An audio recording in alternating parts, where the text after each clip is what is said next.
사우디아라비아는 최근 걸프 국가들이 이란이 지원하는 대리 세력에 여전히 취약하다는 신호로 이라크 영공에서 자국 영토로 진입한 드론 3대를 요격했다고 밝혔습니다.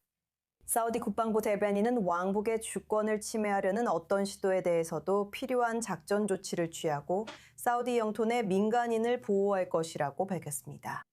이번 사건은 아부다비 바라카 원자력 발전소 인근 드론 공격 보도 하루 뒤 발생했으며 이라크 내 민병대가 새로운 경로를 시험 중인지와 지역에 흔들리는 휴전에 미치는 영향에 대한 의문을 제기합니다. 더 자세한 논의를 위해 중동연구소 정책 담당 부회장 케네스 M. 폴록 박사님이 함께해 주셨습니다. 폴록 박사님, 이 사건 이후 이란 외무장관 아바스 아라그치가 사우디 외무장관과 최근 전화 통화를 가졌습니다. 이것이 테헤란이 사우디아라비아에게 사태가 더 악화되기를 원하지 않는다는 점을 안심시키려는 시도인가요? 아니면 완전히 통제할 수 없는 대리 세력과 거리를 두려는 건가요? 우선 니콜 초대해 주셔서 감사합니다. 오랜 친구 레가프 대사님께도 안부 전해주세요. 이 문제는 이란과 여러 걸프 국가들 사이에 초창기부터 비공식 협상이 있었다는 점을 인식해야 합니다. 사실 전쟁 전부터 그랬습니다. 그 비공식 채널에서 무슨 일이 일어나고 있는지에 대해서는 항상 정확히 알기 어렵습니다. 하지만 정말 우려해야 할 점이 있다고 생각합니다. 이란은 걸프만의 모든 국가들에게 자신들이 이제 새로운 능력을 갖추었고 이를 이미 입증했다고 지속적으로 알리고 있습니다. 그것은 사우디아라비아, 아랍에미레이트 등 걸프만 국가들에 큰 고통을 줄 수 있습니다. 그리고 미국과의 공식 협상에서 어떤 일이 일어나든 제가 우려하는 점은 걸프만 국가들과 비공식적인 대화가 진행되고 있다는 것입니다. 이 과정에서 이란은 걸프만 국가들을 협박하려 하고 있습니다. 이 전쟁이 끝나더라도 이란은 걸프만 국가들에게 만약 우리가 드론과 탄도미사일 공격을 멈추길 원한다면 정기적으로 돈을 지불하라고 요구할 것입니다. 이것이 이란의 방식입니다. 이란은 협박국가이며 혁명수비대가 완전히 통제하고 있기 때문에 제 생각에는 그런 대화의 주요 요소가 바로 이것이라고 봅니다. 그리고 이것이 바로 이러한 드론 공격의 목적이라고 저는 생각합니다. 이란은 사우디와 다른 걸프만 국가들에게 우리가 원할 때마다 언제든지 이런 일을 할 수 있다는 것을 상기시키고 있는 것입니다. 걸프만 국가들이 이런 협박에 넘어갈 조짐이 있나요? 아랍에미리트는 이란에 맞서 매우 강경한 입장을 보여왔잖아요. 그래서 이란이 일부 걸프만 국가들을 협박하려고 해도 그들이 그 함정에 빠질 수 있을까요? 그럴 가능성도 분명히 있습니다, 니콜. 제 관점에서는 그것이 이 전쟁에서 최악의 결과 중 하나가 될 것입니다. 이것이 바로 걸프만 국가들이 트럼프 행정부에게 이 전쟁에서 좋은 결과, 즉 이란이 철저히 패배한 것으로 보이는 결과를 얻으려고 그렇게 강하게 요구해온 이유 중 하나입니다. 왜냐하면 그들은 전쟁이 끝난 뒤에도 이란과 공존해야 한다는 것을 알기 때문입니다. 그들은 이란으로부터 이런 식의 협박을 당하지 않도록 확실히 하고 싶어 합니다. 그리고 결국에는 자신들이 그렇게 할 수 있는 능력이 매우 제한적일 것이라는 사실을 깨닫고 있습니다. 결국 전쟁을 잘 마무리할 수 있도록 하는 것은 트럼프 대통령과 미국에게 달려 있습니다. 제가 말씀드렸듯이 그들은 대통령이 이란에 양보하면 자신들이 돈을 내야 하게 될까 봐 매우 두려워하고 있습니다. 자, 그동안 이라크에는 새로운 총리 알리 알자이디가 취임했고 그는 무기를 국가의 통제하에 두고 싶다고 말했습니다. 하지만 최근 드론 사건을 한번 살펴보죠. 이것이 바그다드가 이란의 지원을 받는 민병대를 통제할 수 있는지 시험인지 아니면 이란 영향력이 이라크에서 여전히 강하다는 신호인지요. 저는 이란의 영향력이 이라크에서 약해지고 있다고 생각하지 않습니다. 그런 징후는 없습니다. 결국 바그다드에서 구성된 정부는 영어로 조정 프레임워크라고 부르는 것에 기반을 두고 있습니다. 그들은 이란과 매우 밀접한 관계를 맺고 있습니다. 그것이 전혀 약화되었다는 징후는 없습니다. 알리 알자이디는 사업가입니다. 그는 정치적인 배경이 없습니다. 그가 이라크 국가를 재구성하고 하시드 알샤비 민병대, 특히 이란이 지원하는 민병대들을 완전히 자신의 통제하에 둘 수 있을지에 대해서는 매우 불확실합니다.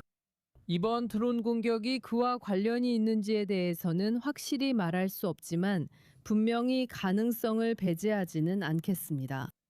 드론이 이라크에서 온 것인지 이란에서 출발해 이라크 상공을 지난 것인지는 알 수 없으며 둘 다 가능합니다. 만약 드론이 이라크에서 출발했다면 그 이유를 정확히 알 수 없습니다. 분명히 주말 동안 이라크 사막에 있는 비밀 이스라엘 기지에 대한 보도가 나왔습니다. 이 일은 한 개 이상의 이라크 단체가 복수를 원해서 벌인 일일 수 있습니다. 하지만 결국 분명히 전달되고 있는 메시지 중 하나는 이란이 여전히 이라크에서 막대한 영향력을 가지고 있다는 점이라고 생각합니다. 이란은 이라크를 이용해 걸프 국가들에게 타격을 가할 수 있고 걸프 국가들은 그것을 잊어서는 안 됩니다. 켄, 만약 이 전쟁이 다시 시작된다면 걸프 국가들이 이란에게 이런 협박 전술에 넘어갈 수 없다는 더 강력한 메시지를 보내기 위해 어떤 조치를 취해야 한다고 추천하시겠어요? 그래서 저는 당신 말씀이 완전히 맞다고 생각합니다. 무엇보다도 만약 전투작전이 재개된다면 그들은 미국과 굳건히 함께해야 합니다. 하지만 저는 또한 걸프 국가들이 이번 협상과 이 갈등의 최종 해결에서 자신들이 받아들일 수 있는 것이 무엇인지 트럼프 행정부에 분명히 밝히는 것이 반드시 필요하다고 생각합니다. 이 전쟁은 단순히 미국과 이란만의 문제가 아닙니다. 이스라엘과 이란의 문제이기도 하고 걸프 국가들과 이란의 문제이기도 합니다. 이것은 호르무즈 해협을 이용하는 모든 국가와 관련된 문제입니다. 석유나 다른 에너지를 수출하거나 수출품을 들여보내는 국가 모두에게 해당됩니다. 모든 나라가 여기에 이해관계를 가지고 있습니다. 결국 미국은 단순히 미국으로서가 아니라 국제사회의 지도자로서 그 자리에 앉아야 합니다. 우리 모두에게 효과적인 해결책이어야 하며 이란 정권이 국제사회의 어떤 회원국도 협박할 수 있는 여지를 남겨서는 안 됩니다. 켄 폴락 씨, 오늘 i24 뉴스 잉글리시에 함께해 주셔서 정말 감사합니다. 저와 함께해 주셔서 고맙습니다. 초대해 주셔서 정말 감사합니다, 니콜. 대화를 다시 스튜디오로 옮겨 마크 레게브 대사님과 함께합니다.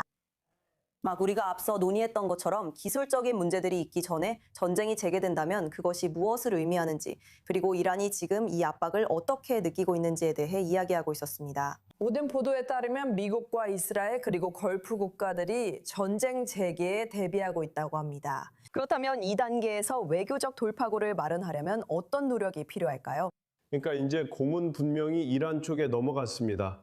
트럼프는 이 사태를 끝내기 위해 자신이 무엇을 원하는지 아주 분명하게 밝혔으니까요. 트럼프는 이란이 핵 문제에 대해 진지하게 움직이기를 요구하고 있습니다. 그리고 트럼프는 자신의 입장을 분명히 밝혔습니다. 그는 핵먼지라고 부르는 이미 60%까지 농축된 우라늄이 이란에서 제거돼야 한다고 말했습니다. 또한 그들의 우라늄 농축 능력도 해체해야 한다고 했습니다. 무엇을 해야 하는지는 매우 분명하다고 생각합니다. 하지만 지금까지 이란은 이에 동의하지 않았습니다. 이제 무력 사용의 위협, 군사적 충돌로의 복귀 위협이 분명히 이란 측을 걱정하게 만들고 있습니다. 그동안 그 결정이 내려지기 전에도 미국이 이란산 석유 수출에 대해 이런 봉쇄 조치를 취했다는 사실 때문에 이란인들은 고통받고 있습니다. 저는 트럼프가 그들의 약점을 쥐고 있다고 생각합니다. 무력 위협이 없어도 그는 그냥 기다릴 수 있고 미국의 경제적 압박을 이용해서 그들의 사회, 경제, 자국 군인들에게 급여를 지급하는 능력, 그리고 국가로서 생존하는 능력까지 약화시킬 수 있습니다. 그래서 이란이 압박을 받고 있다는 것은 분명합니다. 그리고 오늘 저는 그 압박의 징후를 본 것 같았습니다. 한 통신사 보도에서 한 이란 고위 관리가 미국이 유연성을 보이고 있다고 말했다는 내용을 봤기 때문입니다. 즉, 그는 이란의 타협 가능성에 대비해 분위기를 조성 중입니다. 하지만 이 일이 곧 끝날 거라 낙관하지 않으시길 바랍니다. 하지만 이 상황의 흐름, 전체적인 방향이 매우 긍정적으로 보인다는 점에는 의심의 여지가 없습니다. 그리고 결국에는 이란이 어떻게든 핵 문제에 대해 미국이 요구하는 것에 동의하게 될 것입니다. 이 부분도 마찬가지인데 이란에서 나오는 성명들에 대해 이야기할 때 오늘 우리는 그들이 호르무즈 해협을 관리하기 위한 새로운 기구를 만들고 있다는 소식도 들었습니다. 기본적으로 테헤란이 이 국제수로에 대한 통제권을 공식화하려고 시도하는 것입니다. 그래서 이런 메시지가 나오고 자국 이란인들에게까지 이 국제수로 통제권을 공식화하려는 메시지를 낼 때 우리가 다음으로 주목할 점은 무엇일까요? 그곳에서의 협상과 이란이 그곳을 통과하는 어떤 선박에도 계속해서 위협을 가할 수 있다는 점에 대해서는 어떻게 생각하시나요? 분명히 그것은 용납될 수 없는 일이고 이란인들뿐만 아니라 미국 그리고 걸프만에 인접한 아랍 국가들에게도 결코 받아들여질 수 없는 일입니다. 이란이 저곳이 우리의 해상로라고 일방적으로 주장하는 건 말이 안 됩니다. 그 여파도 생각해 보십시오. 한번 생각해 보십시오. 국제 해상로와 인접한 어떤 나라가 갑자기 그 길을 막는다고 상상해 보세요. 그것은 국제법을 바꿔버릴 일입니다. 터키가 할 수 있는 일을 생각해 보십시오. 파나마와 인도네시아 사람들이 할 수 있는 일을 생각해 보십시오. 이 판도라의 상자를 열면 진짜 국제 문제가 생깁니다. 그래서 아무도 이란의 일방적인 요구에 동의할 수 없는 것입니다. 이것은 그들이 다른 모든 사람들에게 압력을 가하려는 방법일 뿐이라는 것이 분명합니다. 우리는 본질에 집중해야 합니다. 그것은 이란의 핵 문제를 완전히 끝내는 것입니다.